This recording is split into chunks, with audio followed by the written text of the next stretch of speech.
Yes, I think we can start. Good afternoon, everybody. My name is Albert Kraler. I'm assistant professor here at the Department for Migration and Globalization at this university. I'm one of the organizers of this conference, and I'm very pleased to still see many of you here attending this last session, the closing round. And I'm very pleased to introduce to you our four closing round panelists. And I will start basically from left to right. And first start with Martina.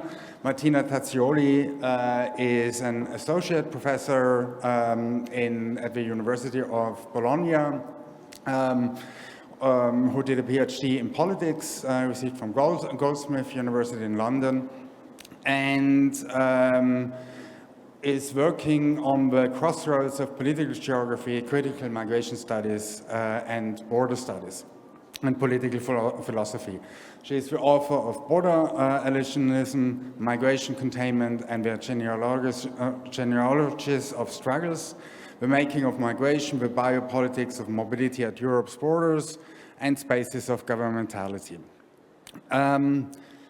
Next to me is Anila Noor, who is also an academic, but mainly here also for her current and past role as an activist, as a refugee activist, and policy scholar. And she has been she has been a representative and is a representative in various European Union, but also global networks, bringing together migrants and refugees. For example, the Global Refugee-led Network, which she helped form, and was also one of the board members until recently. And she also has her own social enterprise and NGO, New Women Connectors in the Netherlands. Right to me is Professor Tuba Bircan, who is Professor of Sociology at the Department of Sociology at the Vrije University of Brussels, Vrije Universiteit. You always have to add in the Belgian context, so VOB. And she has also a position at Cambridge University.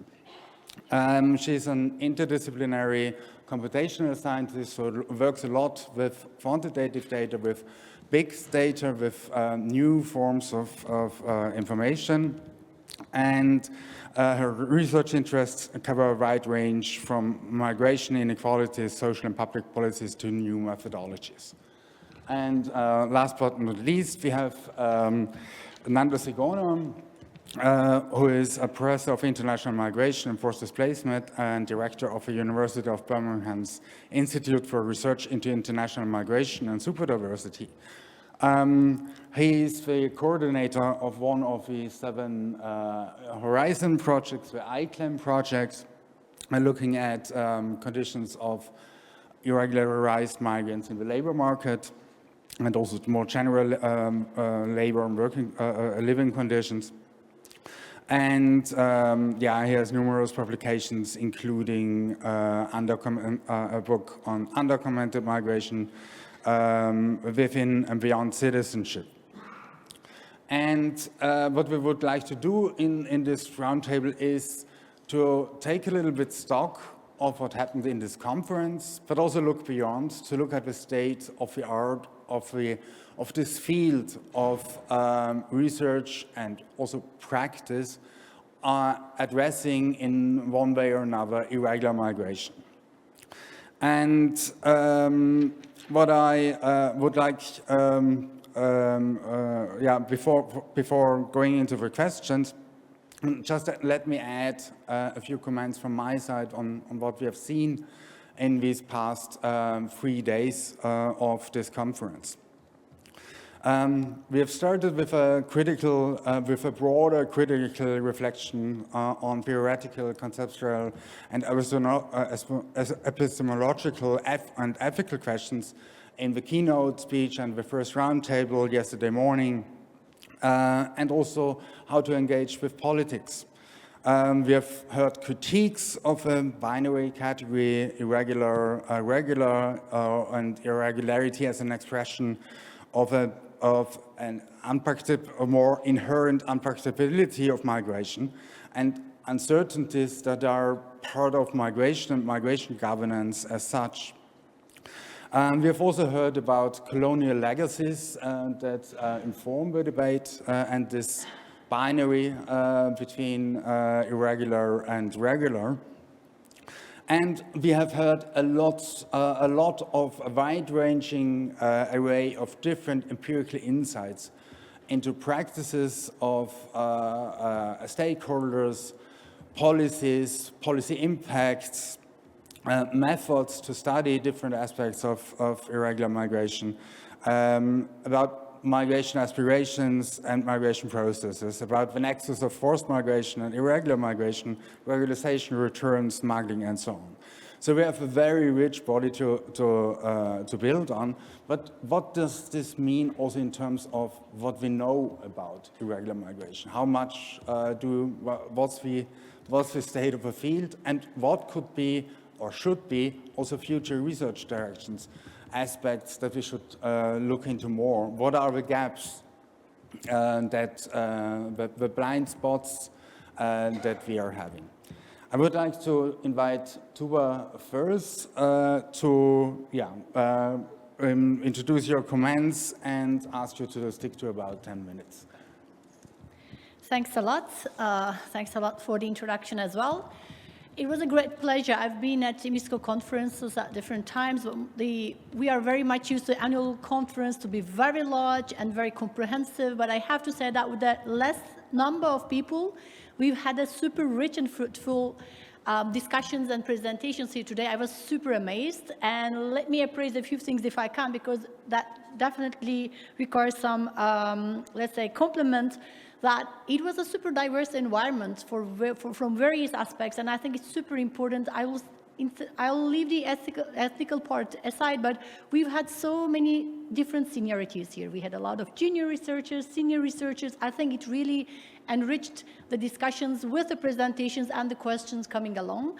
But the second part that I also liked a lot is that, when we talk about irregular migration, as we had discussed, it is multidimensional. There are so many different ways to approach it. There are different actors, there are different disciplines, there are different methods. So I think we've covered many. Of course, some parts or some approaches were stronger in representation, some were more controversial. But what I could see is that, as Albert said, I'm mostly quantitative, but I always call it interdisciplinary because I'm a big fan of mixed methods. And I think we've heard very high quality, very good presentations, mostly adopting qualitative approaches here. I was lucky to be part of one of the quantitative panels. We had few papers around there, but I think it is already hope for the quantitative scientists that irregular migration is also being dominated, or let's say, having more people who are approaching different, from different methodological perspectives. And personally, I would have loved to hear more about the climate that we missed, but I can't say that it is about the organization. Maybe we didn't have enough people working on it, we didn't have enough abstracts, but I think besides maybe one or two papers, there were not many people talking about climate, which is claimed to be one of the major irregular migration and internal displacement reasons today globally. But I would like to draw your attention to four particular things, at least in a way, where should we stand when we consider the future research and evaluate our current efforts. The first one is what I've heard a lot in many panels and within the discussions with the colleagues is, how do we define irregularity? And it is super important, not from the conceptual and contextual perspective, but also how we approach it empirically. Because irregularity is context dependent in terms of geography, in terms of the political situation, in terms of time frames. So it could be really, yes, we are trying to move beyond the legal status, but even in that case, what happens with your legal status in a certain period of time, or where and under which conditions, is really very important, because we don't agree, and I don't know if we should really have one definition as a unified approach, but I think it is crucial to be very clear when we start our research questions and when we talk about irregular migration. It also has an impact on how we try to answer our research questions, because both qualitatively and quantitatively, it defines our target group. Like, to give you an example from the Hummingbird project that we ran, we defined it as people, irregular migrants, as people who have experienced irregularity at a point in their migration journey. So we don't define when it started, where it started, so it was very much self-reported. It is very tricky to capture and measure, as you can guess, but it allowed us at least to reach out to a broader group for the qualitative one. But when we tried to quantitatively assess it, it was super policy-driven. And that brings me to my second question, is this chicken-egg problem with the evidence-based policy making. Because most of the policies are claimed to be, or let's say at least aim to be evidence-based, but we do know that, especially quantitatively I'm speaking, it is based on data. And how we collect the data, or at least on an official level by Eurostat, National Statistical Institute, or international organizations, it is defined by the policy. And then this predefined data collection is used to feed in as evidence to the policymaking. So I think it's really important how we define things and how they are translated into indicators, statistics, variables in terms of irregular migration. In many panels, we've heard a lot of presentations about Syrians, about Ukrainians, which are not the irregular migrants, honestly, even legally, because, for instance, the Syrian migrants in Turkey are under temporary protection. They are guests, they are not refugees. You can't find them anywhere in the statistics, like the Ukrainians in many countries, especially now with many receiving residence permits. So I think it's really very much also the research question-driven thing that we have to consider, okay, what do we mean really with this irregularity, and who is a migrant in that case, an individual level or a group level. Regarding the methodology, I think it's impossible to talk about methodological approaches if we don't talk about disciplines. And I do believe that that's one of my take-home messages here, is that irregular migration studies require transdisciplinarity. It's not about interdisciplinarity, multidisciplinarity anymore. It was super nice to have so many civil society organizations and colleagues who are practitioners here today as well, because we are on the same boat. So it is really important to consider from different perspectives which theoretical framework we can adopt. Can be different at different times, but at the end we do know that this is beyond the disciplines or how we are really trying to, because we try to learn from each other. It's not competing disciplines, it's more about how we can make a better contribution, more meaningful contribution, by getting or borrowing from various different methodological and the disciplinary approaches. And finally, I would like to say that, yes, I am working a lot on big data and AI and machine learning methods, which sounds super sexy for many people, but it also creates a lot of expectations which are not real. So we do assume that it's going to solve all the problems. We can have amazing indicators, very well predictive models or whatever, but we have to remember, I always try to underline that big data is small data for migration, first of all. And secondly, big data is nothing without traditional data. So whatever we do usually stays at the assessment level. So we always need grassroots data to really check the robustness of the indicators, the variables, and everything that we are working with. But I'm a little bit more positive, I have to say, that with the models, I think the new methodologies can help us to improve our models. So we are doing different things. And when I say alternative data, a lot of people immediately assume mobile phone data, social media data, which are the usual suspects for big data. But I think there are also different ways to have a look at it. Like, as a part of the Muram project, what we did, I think it was one of the successful examples that we used death register data in Belgium. It has a very interesting structure that can be linked to population register, and we used it to compare the excess death rates of various nationalities to estimate the number of undocumented people. And it is based on very basic assumption. If you are dead physically within the boundaries of a country, you are there for sure. So we do know that you were residing or visiting whatever. So it has a complicated methodology behind, but now it's being assessed by several national statistical institutes. But then I will not go into in-depth discussion because of the time limitation about for what purpose. I think what can be done with our findings, our results, and the innovative methods that we developed is ethically very relevant questions, and we do have, like, from our positionality and reflexivity, we should really consider them.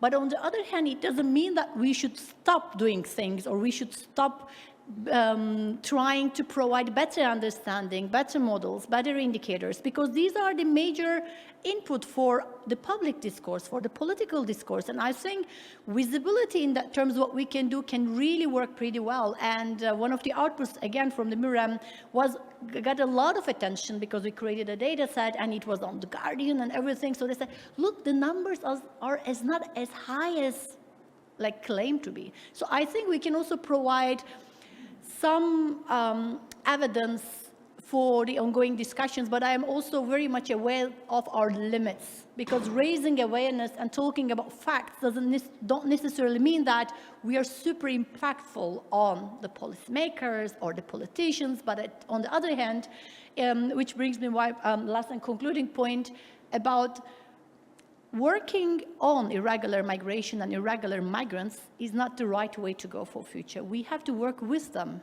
And I think it's super important that it is not against the policy or for a particular group. We have to work with them, because it is not only about the irregular migrants themselves. There are so many actors and stakeholders included there, and they all have a word to say, either quantitative or qualitative. I think our methodology should be more participatory in that sense, that we do start with the questions, not only like the long-lasting questions that we've had for long, because the questions change. Now we have the digital world. There are new worlds all around the globe. So I think it's really our decision at the end to say how we can go beyond our own little boxes, like how we can make our work matter more for different groups and different people. I think that's a short summary of what I'd like to say. Thanks a lot. Thanks a lot, Tuba, especially also sticking to a time and bringing in a quantitative perspective on what also quantitative methods could contribute to this discussion, and at the same time calling for a more generalized, universalized, participatory approach towards studying these issues.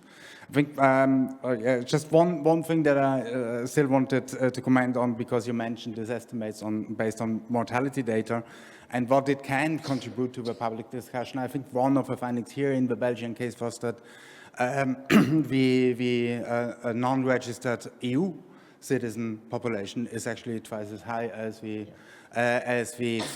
irregular migrant population, which is the focus of a public debate. So I think putting the picture right in public discourse is certainly one aspect that we can contribute to. I would like to hand over now to Nando and ask you for your reflections. Thanks a lot. Thank you. I mean, it's been a fascinating sort of journey in the scholarship on irregular migration. I've been thinking about what we have not covered or what has not been covered through the session. I'll try to be as many as possible, but obviously you cannot divide yourself. And I was thinking also which scholar have not been mentioned or have not been able to be here, which is quite an interesting, I think, thing to bear in mind. The point that Tuba was making about what is irregular migration and who are irregular migrants, I think is a central one. And for us who have been working on this European consortia involving many countries, many partners, and many disciplinary background, has been, it took quite a few months in the work to develop some kind of working definition about what we're talking about and why it matters as well is really important. I've been working on irregular migration, inverted comma, since 2008.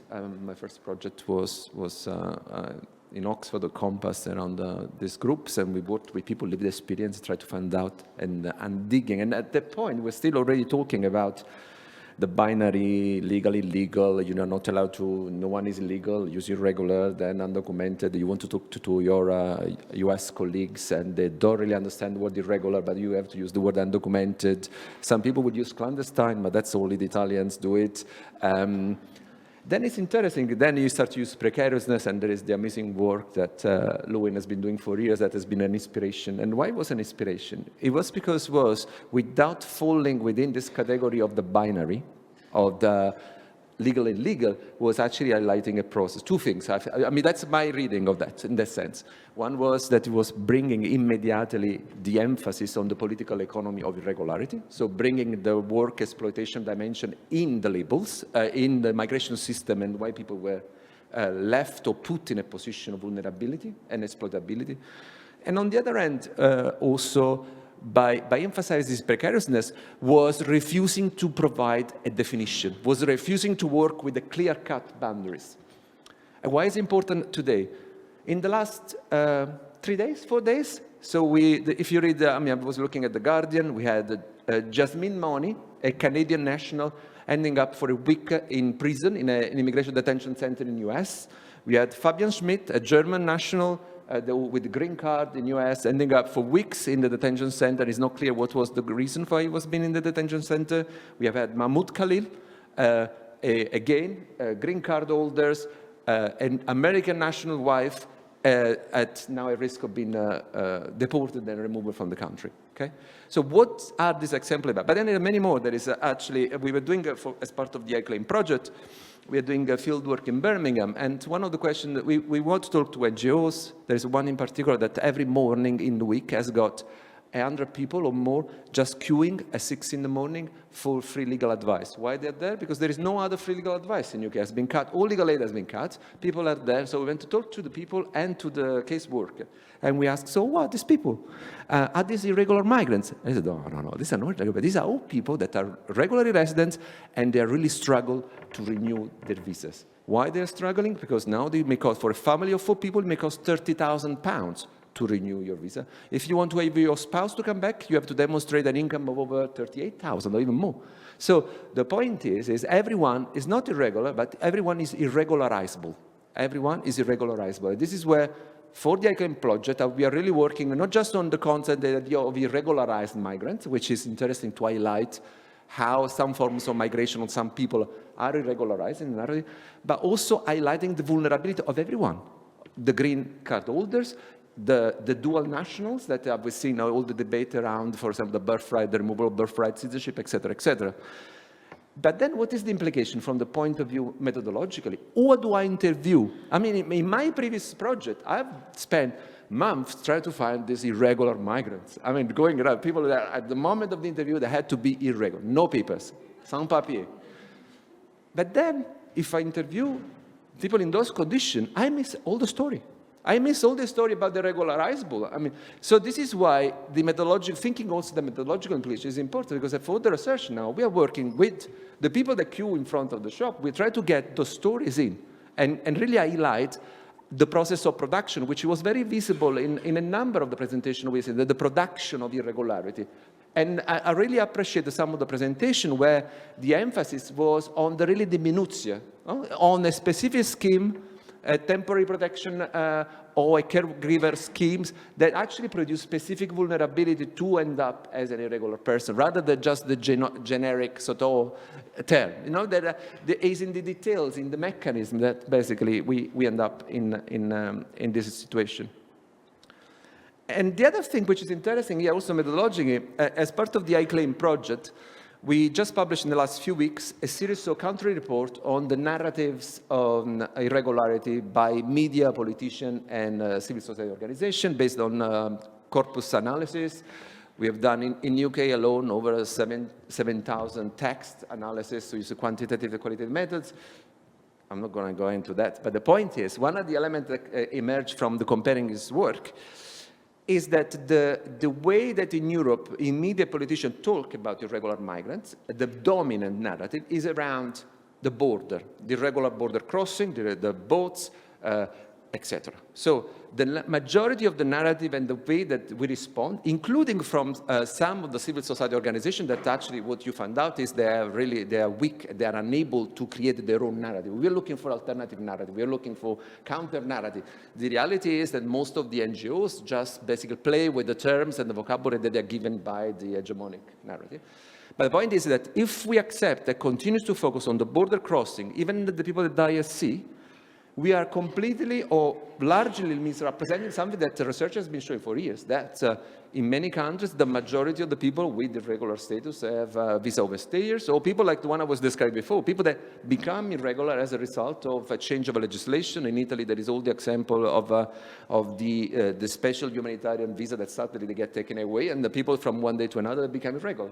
Think about Brexit. You know, before the EU accession in Britain, the largest group of irregular migrants were Romanian, Polish, Bulgarian. They become all EU citizens from one day to another when they became, and now a lot of them are re-becoming undocumented because they are overstay. They don't need the visa to come in, they overstay, and as I said. So the mechanism of production is something that if I only focus on their borders crossing, I miss most completely. But why is it interesting this? Why we do it as well? Why the narrative is so focused on that is the other element. Because if I push and I really focus the responsibility on the border crossing, enabled me to externalize the responsibility for the production of irregularity. You know, the smugglers, the traffickers, the others, the external actor, etc. If I start to focus the narrative on the internal mechanism of production, you will see the extent to which is the migration regime that produced those vulnerabilities. In a sense, it forces you, when you talk about the legal pathway to migration, to also to start to think about pathway to legalization in migration. So instead, and this is where it's interesting the work we can do, is really bringing in this mechanism, bringing it in front of the politician, demonstrate how much people are falling out of this mechanism as a result of this policy, and all the consequences of these processes. I have another 3 pages of notes, but maybe we can talk later. Well, thank you very much, Nando, for these very rich comments. I immediately hand over to Martina. Thank you, and thank you for inviting me here. And sorry that I was not able to attend the conference, so my comments won't be specifically on the paper that have been presented. But I'm going to focus, I'm going to link to what Nando has said. So basically, the production of irregularity in relation to precarization and the nexus between production of irregularity and the politics of asylum. So I want to make 2 points. And the first is, a suggestion to not narrow our analysis exclusively on the production of irregularity itself, for the reason that Nando also mentioned, so that in some cases migrants become irregularizable, but also because being irregular is not per se a guarantee in front of this progressive erosion of socioeconomic rights. Socioeconomic rights that asylum seekers are entitled to and refugees. And to me, what is crucial, at least in Europe over the last few years, is this trend that consists in attacking and targeting what I would call the infrastructure of migrants' livability, infrastructure of life support of people who live in camps, who are temporarily regular, and also of those who have become regular by obtaining the refugee status. And of course, this is not a new thing, okay? But what, in my view, is quite new is the way in which this attacks through a series of administrative measures, but also infrastructural measures, has become a political technologies for governing these migrants' presence in camps and also in other sites, right, where there are mostly asylum seekers, with the attempt to not that much to, of course, contain their movements or to hamper them from arriving in Europe, they are already there, but from getting access to welfare provision and socioeconomic rights, okay? So migrants are increasingly governed by being made sick, by being kept in insalubre spaces, by being debilitated, and by being subjected to process of socioeconomic devaluation. So I think that is interesting how this, I like this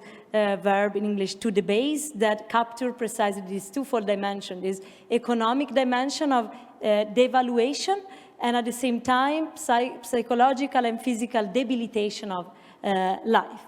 So I think that today a focus on the production of irregularity is not sufficient per se to capture the socioeconomic precarization of migrants and how these are linked to the transformation in the politics of asylum.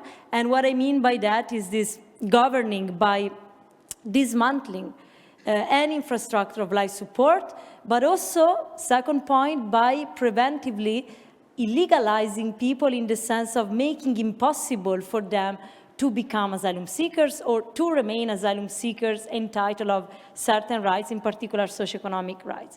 And I give an example, a concrete example. I mean, a case in point for me is what has been going on in the last few years, since 2015, the changes that have been going on, the dramatic changes that have been going on in Greece, where asylum seekers in camps have been excluded from food provisions and also access to shelters and access to financial monthly support, or better, a series of hierarchies has been created among them, right?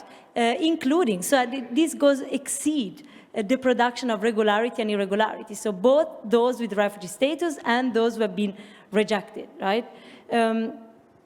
And so this exclusion from basic needs is something that in this moment is extremely political, and that tell us something at the level of how the production of irregularity is so much linked to the disruption of social reproduction activities. Okay.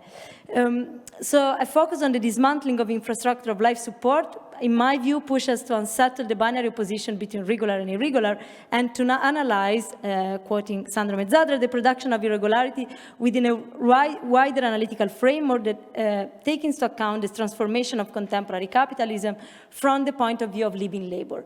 But in comparison to, I mean, the context when Sandra Mezzadra was writing this in 2011, nowadays this production of irregularity is not only ambivalent from the point of view of like labor economy, right, economy in general, but also from the point of view of this erosion of socioeconomic rights and the dismantling of infrastructure of life support as a way for managing a refugee population and migration. So second, as I mentioned before, it seems to me that the production of migrant irregularities should be read today in light of a broader trend that consists in hampering migrants from becoming asylum seekers. And also, when they are allowed to become asylum seekers, to formally get access to rights, they are subjected to a series of mechanisms of exploitation. This is what is going on in Greece, right? So they are in part excluded from access to welfare, but at the same time, they are kind of pushed to work for free or to work by doing very underpaid jobs as a way to cope with their livelihood, because they can no longer rely on state support. And the third point, before moving to the more like positive part, concern the fact that, in my view, academic research on the production of migrant irregularity is now, is very like in a moment of, is in this attempt to run after this accelerated production of policies. What I have in mind is, of course, the EU Pact on Migration and Asylum, but we can mention many other, that push us to revisit some of our also critical understanding of irregularity. And what I have in mind, for instance, is this tactical use of the law. So this mobilizing policies on the edge of the law without being necessarily illegal, right? So preventing states from being accused to acting outside of the law. For instance, this spatial temporal camouflage that will be used by states for preventing migrants to become visible before the law, before the state, through the fiction of non-entry, right? So that makes it impossible for migrants to even start the process of regularization and to even become visible through this process of disjuncture between physical and territorial presence.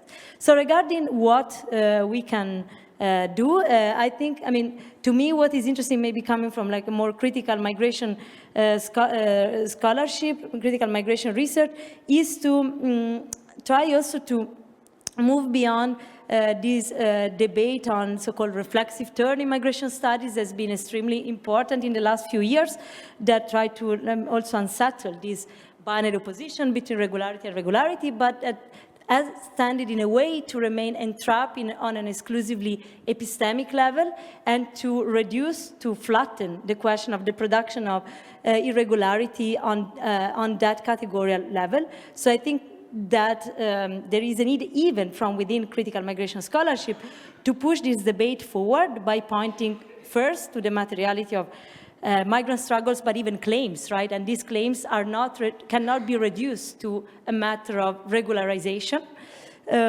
but also to this dismantling of infrastructure of life support, and also related to that, to interrogate what critique means, right, in critical knowledge production, what it means nowadays, and what does critique stand for in critical migration scholarship. Indeed, it seems to me that critique has been emptied in a way and flattened into a cast for evidence, even within critical migration scholarship, in a moment when we are confronted with not only an escalation of violence, and I refuse to use the term polarization of society around migration because it is a quite straightforward, like anti-migration widespread sentiment, nuanced in different ways across Europe, but there is a lot of evidence in front of us, and anyway, we are reproducing that move, right, of conceiving critique exclusively in terms of production of evidence or in terms of denunciation of migrants' misery. So I think that there is a laborious task that consists in rethinking critique in a time when migration does no longer work as a political catalyst, not even for social movement, and in which academic production appears as constantly delayed in comparison to the accelerated pace of migration policy, in particular in front of this ability by the states to mobilize policies on the edge of the law. Thank you very much, Martina, for your insights, and I turn now to Anila. You as one who has been active also to trying to make an impact and bring the voice of those affected by these policies themselves. Would like to ask you for your reflection on research on the protection of irregularity and also future ways. What is missing, who is missing, and what are the gaps? Thank you. Thank you so much for this very big question for me to answer. But I really felt, it's kind of appreciation to my panelists as well, because I was writing a few notes when I was hearing all of you from past 2 days, and today is like, I really felt there has been some kind of a self-awareness also happening in researchers. So it's very appreciated for us as a people on the move, right? When we, as a people of the move, we feel not been heard and not been understood, we feel more frustrated. But I really felt it in these 2 days, like, from the opening to yesterday and today's discussion, there's a happening of re-questioning. For us, as a refugee-led organization, and refugee activist and refugee researcher, it's very important for us how we define the question. Because if we are not able to define the question, it means we are not in the right direction and we're not going to get the right answers. So it's very important how we put the indicators, how we put the question in place, and who has the power to define what is regular and what is not. Right? This is very important for us. That's what I was thinking even yesterday and today. How we're defining the borders, right? And because these borders, limitations, defining, okay, by this you are regular, and if you enter, you become irregular, right? So this limitation of the borders is very important for us to question. And also who has the power to do the policing and do the policies is what we felt is the main gap, and is becoming more. I have also part of a European Commission expert group where we are also having continuously a discussion from last few months, especially with the new pact which has been released this month. We felt like how we are talking about legal pathways, resettlement and detention center and returns. So this is also different element for me as a refugee representative, a journey of one person or journey of one population. As you mentioned, for me, it's very important how we understand whom we are talking about. Are we talking about migration or are we talking about migrants? Are we talking about human rights or we are talking about laws and the power who has these laws to implement? So this is very important for us to unpack. That's why I'm happy to be here to wear different hats and to be being present. I act as a policy advisor, I work as a researcher, but remain my power, my resilience comes of me as a lived experience as a refugee. I really felt, I always feel a beneficiary as a data collected target group. So my voice is not being heard as an important element in the policy or important element in the research. So this power of defining is been always been taken away. That is missing. You know how research can give us power. Our lived experience of as a knowledge been still missing. So how we define the reference of refugees is not like 65 years old woman from Syria or 25 years old girl from Afghanistan, she said that. No, define it, that person, you know, name that person experience and acknowledge. A person's vulnerability is not person vulnerability, but for us is a vulnerability reflecting with its gaps in the policies. So they try to reflect those gaps, how policy implementation making those communities, those persons on the move, making them more vulnerable. So we are really making sure we are not talking about this. That's why even from last, I think it's already 7 years, we are creating meaningful participation, nothing about us without us, how we are defining, how we define what is meaningful participation, how we can create a participatory engagement, how we are defining, we are not even coming up the solution if we are not have a seat on the table, right? So your research really helps us to create this big data, to create different kind of impact, and how we can come together to bring human analysis, right? That's still missing, how to bring about human analysis. Because if we are talking about migration, stateless people, refugees, irregular people who has been returning, I always felt we forget those are human beings, they are women, they are unaccompanied minor, they are children, they are girls. We are still missing their voices. We are taking away the human element. This is very important. And lastly, I really want to request, already is happening. I felt it from the last few years, so many researchers, that's why I'm sitting here with you, because we are trying to shift the narrative from doing for to doing with. This is also happening, but happening very slow.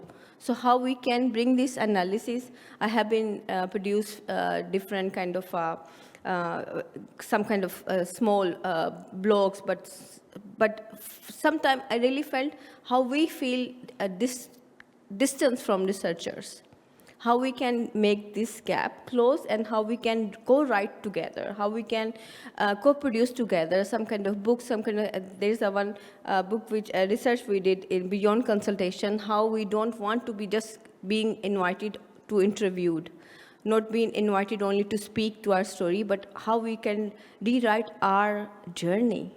That's very important, and that's what I want to say. Thank you so much for listening to me. Thanks a lot. I think you also made a nice connection to Tuba's comments calling for more participatory action, and I think we have seen some examples of this in some of the panels in this conference, but there's definitely more to do. And as some others, we had actually discussions from the very first day on. So how do you, on the one hand, create impact, and how do you make sure that you provide a critique that is not just esoteric to us ourselves and to progress in our academic careers, but that has some societal impact. So that question was looming very, very high here. And the second question also was, how do you bring the subjects of the research into the conversation, not just when you have your stakeholder workshop in year 3 of your project. I would like to stop here and invite you as your audience to take the floor and ask questions.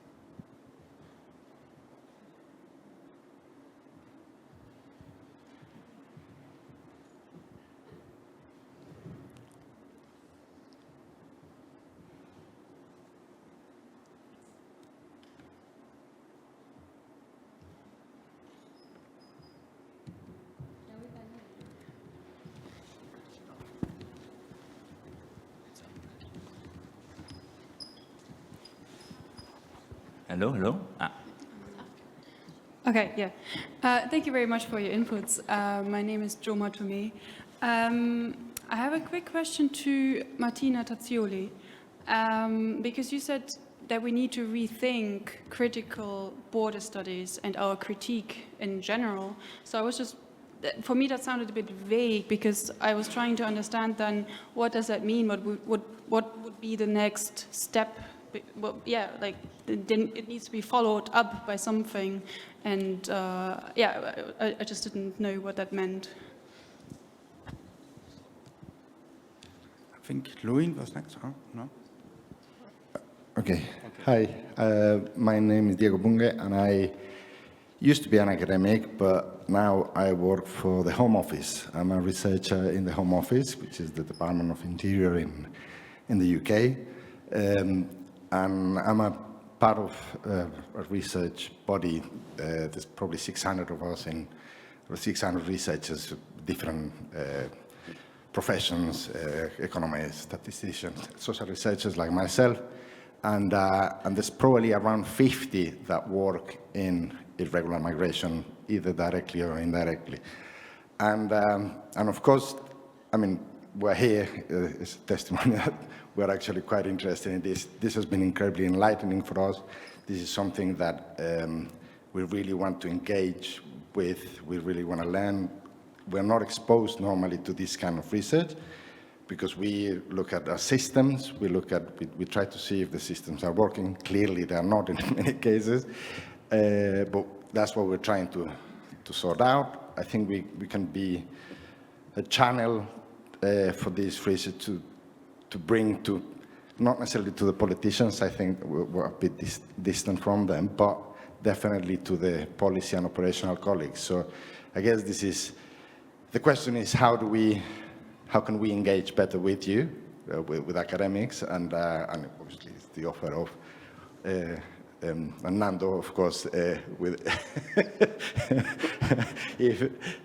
yeah, I mean, how can we bring you closer to us, and how can you come and educate us in all of these matters that we work on, but we are actually quite distant from the actual individuals. Thank you. Yeah. Yeah, thank you very much all for inspiring thoughts and also throughout the conference. Maybe I missed it, but I missed two things. And one, I just want to throw out for whoever is organizing next year's Spring Conference. And that is, I didn't hear you talk about the private sector, employers, recruiters, while throughout these 2 days, in a lot of panels where I was, this was raised as in either a blind spot or they were flagged either as the bad guys or potential good guys, or one way or another, it is an actor in the field that we might want to engage with further. And policy would be the other one. Of course, there's been, during some of the panels and on the side, been discussions on the European Commission's return regulation and their reference to policy, or the reference in this policy document to research and how to respond to that. And I'm curious if you have an update on that or thoughts on how we could deal with a situation like that in the future. Thank you. Thank you very much. I think doing, yeah. Thanks. I was actually going to raise the first question as well, so I'll echo it, but maybe put it slightly differently, which just is to invite Martina to really say more and to expand more on what this looks like. You know, I certainly have been spending too much time on the misery side, and I welcome ideas about how to get beyond the misery and the empirical documenting of misery. But I wanted to thank everybody. I think it was really, really interesting. And maybe, Nando, you put things very nicely, maybe, you know, just talking about deportability and all the situations under which people are deportable is what makes sense. Of course, you know, in some places, citizens can be deported. And so it really brings out the precarity of all sorts of situations, depending on the time and place. And yeah. Sorry. Hi, thank you. That was those were very interesting insights. I have a question for Martina as well. I'm sorry, that's a lot of questions. So you said that academic research tends to run after this massive production of policies, and I kind of agree, and it's very tiring. But I'm thinking also, what is the solution? Because we have all of those policy terms that are so varied. There are so many different technologies with different names. What do we need? Do we need to innovate more as researchers to find more concepts? But that can also, you know, maybe we won't be able to keep up with all of these policies. So I was kind of wondering what your thoughts would be on that. Thanks a lot. There's one more question, and I have a very short comment as well. Yes, I have a question to Anila and Noor. So a different person this time. I wonder, you mentioned what exactly is meaningful participation. And I think sometimes I'm an ethnographer and also a migrant researcher. So sometimes when I see, we also mentioned that sometimes research data doesn't necessarily translate into social change or even including advocacy. So I feel like sometimes in the field there were many case studies, like for example, undocumented activists that are exhausted because they're overstudied. There were so many researchers in the field, and you don't see social changes, you don't see these people as human beings, as migrants as you are, that have a better social or living condition after your research is done. So I wonder what exactly is a meaningful participation as researcher ourselves, except for producing some data that doesn't necessarily get translated and extracting a sort of social capital from our research ourselves, that it also improve our financial income, and in my case, obtain my paper to stay. So I wonder what exactly can we do to make our research more ethical, to improve the condition in a visible way.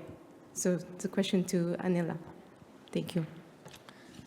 Maybe I just abuse my position here and add another question to you. I'm also wondering, as a member of several networks, how do you actually go about trying to, for example, contribute to now a concrete policy like the pact or the regulation for return, the proposal for a new return regulation, or how would you like to see it happening, and also how would you like to be seen involved in research projects that study return? How should that function? Thank you. I would actually invite, now with reversed order, not just simply starting from right. And okay. A few ideas actually, just responding to some of the input. So when I mentioned those cases at the beginning of my intervention, of those names of people that suddenly appear in the news as being deported, immigration detention, there is another side of the story. And it's to understand, how is that possible? You know, first there is a story. So why we're talking about them when there are hundreds of thousands of people in detention, immigration center. So which stories we decide that deserve to be told and we deserve to feel like this outrage? No? I was looking a few months ago at In The Guardian over the summer, there was this series of stories about Europeans being stopped at the British border and being sent back. Then you look at the nationality of those Europeans. There were the Italians, the Spaniards, Finnish, Swedish, and there was a Dutch person as well. So, oh, that's interesting. I mean, there was a lot of letters written to The Guardian and saying, oh, that's unbelievable. How can you do that? Then you look at the statistics. And you know, that's, yes, in the last years or so, the number, this is before the Labour government, just before the cutoff date. In recent years, they represent the number of EU nationals who actually have removed from Britain is increased in a percentage terms. They went from being, like in 2013, about 10-12% of the people removed to over 55 to 58%. So it's good that The Guardian talk about these people. But then you look a bit deeper inside, where you find out that over half of these Europeans are actually Romanians. Okay? So then you're thinking about, okay, when we talk about the sort of the West EU nationals, why the other one don't deserve to be talked about? So one of the things I'm interested in, and this is some of the work we've been doing, is to think about how, for example, in the transition post-Brexit that changed the position in the world of Britain, so we call that the geopolitics of Brexit or the global Britain, the construction of the migrant subject and also is changed. So who is a migrant in Britain post-Brexit is changed, not just because of the country of origin, but it's changed because of the rights that are attached to that presence. So the process of subjectification changed, and so we have new irregulars emerging, okay? So when we point out to the story of these people we talk now, you know, why a Canadian end up in an American prison is because basically we are really going through an important historical juncture in which Trump is undermining sort of what was a consensus, the Western consensus. It's a spectacle, we can say, because he wanted to put the America. So we talk about, and all the liberals get annoyed with it. But the point is that there is a very close connection between the politics of migration and the broader geopolitical changes. And then this is where the research can go and is not necessarily going. I mean, in migration study more generally, there is a lot of interest in migration diplomacy work. But what they don't do, and there's all the work that they do around the Mediterranean, the EU-Turkey deal, it's all interesting.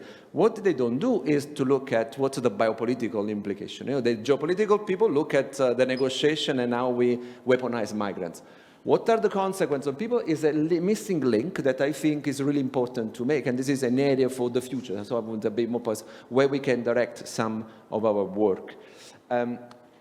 What is it? No, maybe it's too. I mean, just about the organic researchers in the position of Diego in your office, but also the work we're saying about, the European Commission commissioned a lot of work to academics, but then created their own sort of research office that provide actually the policymaker with the knowledge that they need.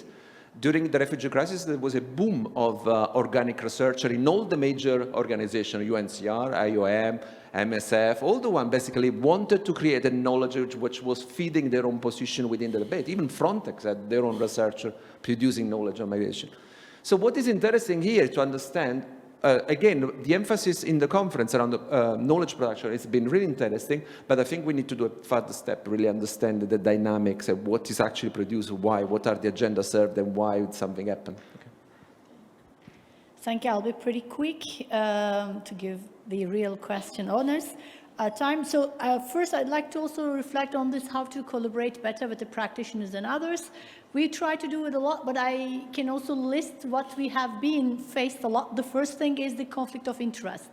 But here, when I say that interest, we don't want different things. It's more about the priorities predefined.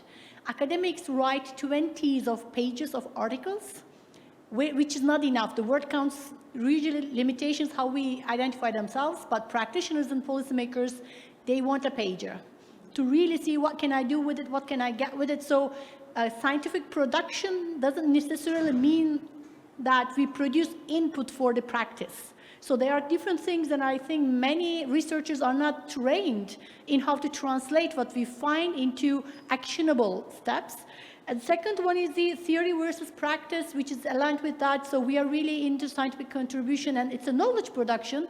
But what you say is right, but what can I do with it is a question that I get a lot. I see your point, but how can I use it? How can I implement it?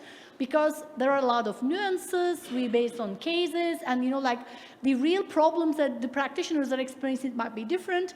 And the final thing that we see a lot is, I don't have 4 years so that you complete your research so that I can answer my questions. It's mostly like, we need to write this report in a month, in 2 weeks. So I think this time to response is very different, so we need a kind of synchronization. I don't have an ultimate solution, but I think it's mutual compromise, but it really requires the dialogue. The more we are involved, we talk about, I think it makes a huge difference. And here in the Spring Conference, we already see a lot of people from the practitioner side as well, which is super nice. Very short comment on the deportability. We can talk for hours. From my perspective, deportability is a very racialized concept, as well as we are also talking about desirability, because it's linked to who desires to stay, who doesn't. And it is very much, if you are talking about the American perspective, it is also a lot to do with so-called security threats, because when they are trying to justify the deportation, they are talking about these people being a threat to whatever, to culture, to society, whatever. Like for the example from Colombia, she was a kidney transplant operator, and they said she has Hamas sympathetic videos found on her mobile. So I think deportability is very much linked to the desirability that we are discussing a lot. Thank you. Thank you very much. Anila. First question about how we can learn or implement meaningful participation in our research, or how we can use the research in our, I think it's about connection and how we understand each other. I always advocate as a refugee researcher, when we conduct some research, this is my responsibility as a researcher. When I'm conducting any kind of analysis, any kind of interview, when I'm done with my report or blog or thesis, whatever, this is my responsibility to go back to those community, those data, points, and to share what I have come up as an end result. Do share with them. I hardly heard back, even I have been given so many interviews for the thesis or master degrees, but I hardly receive back their final transcript. So it's very important as a practice which you can do as a researcher even tomorrow, to share your outcome, your reporting, your analysis with your target group. It will enhance their understanding, okay, what does it mean, how you transfer their journey, their knowledge, their input to your academic writing. So this is very important, how you build the relationship and understanding of different kind of expression, different kind of analysis. It's very critical for us as activists as well, how we can learn from refugees' background, but also how we can not to put the competition who is more vulnerable. This is what I'm getting literally suffocated and allergic. We have this competition. There's so much crisis happening every day, right? We are living in a very kind of suffocating environment right now. I was in New York in CSW 3 days ago, and I felt so much heaviness in my body and my mind. But why I feel like how we can talk about ongoing crises, but also don't forget about old crises, right? We have so many crises which is just going on, but we are not talking about those. So it's very important we also talk about those and acknowledge there are multiple crises are going on, how we can refer back as a reference as well. Because as a researcher, we have this ethical responsibility to use the reference. So when you are putting the reference, do talk about, okay, this crisis happened in Sudan, in Palestine, in Myanmar, in Pakistan, and it's also happening in Ukraine. So maybe I think this kind of reference can build on to the policies, to the news researcher, so they can also learn, okay, there's so many crises. I can bet there's so many people who forget what happened in Iraq, what happened in war in terror, because it feels like 25 years ago. But for me, as a South Asian living in Europe, I feel there's a huge line of continuous exploitation, racism, which is happening in Europe, and there are multiple layers. For me, it's very clear.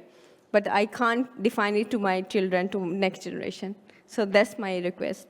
And to your question, I'm an innovator. I was just thinking, let's do it together. Because we can't stop returns is already be a huge favor topic right now in Europe. Let's do together and how we can do the research. I was taking, note what I did in my thesis in ISS in 2013. I used Professor Butler's relationship, being here and being there, and they studied about relationship of their countries, their host countries, the reason of their conditions, reason of their coming, and relationship to their host community. And that's what we can do. We can study which countries are forcing to do the returns, in which condition, which communities they are sending to which countries, and also to go with them in their returns journey, to document their lived experience and to even go back to their home countries where they're going and to see what's that condition over there, what they promise, were their false promises or actually implemented or no. And I know they are having so many third parties as a private sector who are responsible to take these returns to make sure they have their economical, social, inclusion, and they will be responsible to get reintegration in their home countries. But it's very important to document, to bring this evidence base. If we are not doing start right now, we're gonna lose this opportunity. Thank you very much. I leave it to you now to have, please try to be short. You have the most questions, but maybe you just select the key important points. Thank you. Yeah, I selected two that were directly addressed to me. And sorry, yeah, I was not clear enough because I was trying to stick to the 10 minutes. So this reflection on rethinking, critiquing critical migration scholarship is something I've been thinking on with a colleague of mine, Maurice Steer. And our starting point is to reflect on this twofold pitfall of like, what does it mean to produce critical migration scholarship within this specific geopolitical conjuncture, so within a very, different socioeconomic context in comparison to the socioeconomic European context when some critical migration scholarship emerged in the early 2000s, right? And at the same time, alongside that, what we mean by impact. So taking seriously this idea of like producing impact. So, and in this respect, there are 2 points to consider. The first one regarding the current conjuncture, I think we are confronted with a context where, of course, migration is mobilized for enforcing authoritarian politics and is no longer, as I said before in the presentation, a political catalyst for mobilization, or anyway, less and less. We are pushed towards a more defensive move, and that I think we need to also do, in terms of like defending the right to asylum, which is shrinking, right?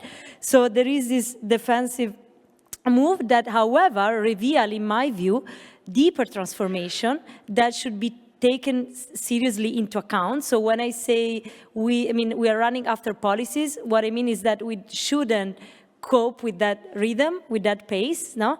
But it's more about, okay, what does it mean to, for instance, just to give you a concrete example, articulate a critique of humanitarian control in a time when humanitarianism has become a political battleground, okay? And where, in my view, is no longer enough just to say, okay, let's criticize the humanitarians because they are the white saviors, or let's criticize humanitarians because they, is a way for managing, disciplining population. Of course, this still, this kind of, the early critique of in critical humanitarian studies, how you want to call it, still remain valid. But how do we rearticulate a critique of this politics of containment that is not only about containing mobility, but, as Nando was also saying, is like biopolitical hold over life in light of this transformation and what this criminalization of solidarity, of humanitarians tell us, right? So that doesn't allow us anymore to stand, on this like binary opposition. And also, in order to avoid to replicate very easy and linear conclusion in the light of how states and non-state actors are readjusting their mechanism of capture. For instance, I'm thinking about how the fact that in this very moment in Italy, there are people who are like, want to claim asylum, and they are keen to become like identified, because not being identified in a way, not being fingerprinted, is a risk for them to be preventively deported, right? So, and there's a long queue that people need to go through, long queue in terms of months of waiting time, right, before lodging the asylum application. So there is is a flip side of like, okay, not being identified, so remaining invisible against the fingerprinting, and now, I mean, there is the opposite problem, that people do not manage to be visible, right? And more broadly, what I refer to is to the need of taking migration and this crisis in migrants' lives in spaces like camps as an opportunity for rethink how to recompose the social. So the way in which border violence works is not simply by hampering migrants from entering Europe. This is, of course, we need to document this, and there's violent pushback, but it's also about fragmenting migrant lives, and fragmenting migrant lives at the level of getting access to rights. And so what do we do with this fragmentation? And give it in a time where migration is no longer a political catalyst. How do we recompose? And of course, we cannot recompose simply by sticking to migrants only. And this, for me, I mean, the reason why I was thinking about infrastructure of life support is because I think we need to widen the focus and to start from this common to mechanism of like denizenship and migrantization that affects also people who are technically non-migrants, for rethinking how to recompose the social. This is what it was. Thank you very much, Martina, for these comments. I think there was a comment in the chat. I just asked if is it a comment or a question? There are two questions. One, I think, has been answered already, but I can read it out. Yeah, maybe a short question is still doable. Yeah. So Amira Badri is asking, regarding the control of borders, the issue mainly is how to control the traffickers' agents, ? Shall we consider them as criminals and hence deal with the problem as international criminal law? And the question of Zubair Hussein regards, given the complex and evolving nature of irregular migration, how can researchers better collaborate across disciplines and with policymakers to ensure that research findings lead to actionable and humane policy solutions? Well, thank you very much. I think that the last question is a little bit of a homework for us when we go home, when we go out and reflect on the conference. Maybe someone wants to comment on the question of smugglers. I think there have been panels specifically on that topic, and maybe you can just also contact us and we can give you the organizers' details and you can exchange with the people who have looked at this. I think looking at it raises a point, because who are the subjects of our research? It's not only the migrants, it's the brokers as well, the employers. As you mentioned, it's the state agents, it's us. So we should also be demigranticize probably the research on irregular migration, because it's just focusing on those directly affected by certain policies may also more immediately affected by certain policies may just also blind us. And I think where Nando has read out some of his cases in the US now, but we have also had the Windrush scandal a few years ago in the UK. So it often also affects citizens. So or people with a strong claim to citizenship. So looking broader and not narrow us in our interest in research on the protection of irregularity, that's a protective avenue to take. And I think I would suggest to close here. But before we close, I would like to thank the panelists and already invite Jean-Michel and Daniela. Are you also taking the floor? Okay. So thank you very much for being here and sharing your insights. So, present from Krems. And yeah, thanks for the Thank you very much. Thank you for coming here.